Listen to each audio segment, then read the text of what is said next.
இதில் ரொம்ப கூட்டணிக்குள்ளார ஒரு அதிருப்தி இருக்குது. இந்த கம்யூனிஸ்டுகளையும் விசிகாவையும் ஸ்டாலின் ரொம்ப மோசமாக நடத்திட்டாரு, அவமானப்படுத்திட்டாருங்கிற மாதிரிலாம் சொல்கிறாங்களா? அப்படி இருக்காது, உண்மைதான். ஆடு நனையிறதுன்னு ஓனாய் அழுத கதையாட்டு ஸ்டாலின் மேலே எதிர்ப்பு கொண்டவங்க அதை சொல்லுவாங்க.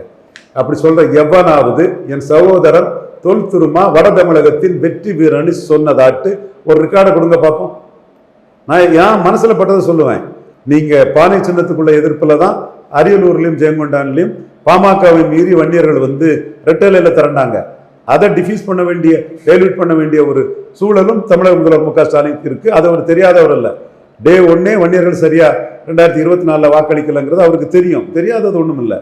அதே மாதிரி இவர் ரவிக்குமாரோட விழுப்புரம் தொகுதியிலும் பானை சின்னத்துக்கு எதிராக உளுந்தூர்பேட்டை, திருக்கோயிலூரில் குறிப்பாக உளுந்தூர்பேட்டை பகுதிகளெல்லாம் வன்னியர் வாக்கு தெளிவாக வந்து ரெட்டலைக்கே வந்து வன்னியர் கட்சின்னு சொல்லக்கூடிய பாமக கூட்டணி இல்லாமலே போச்சுங்கிறது தெரியுதுல்ல.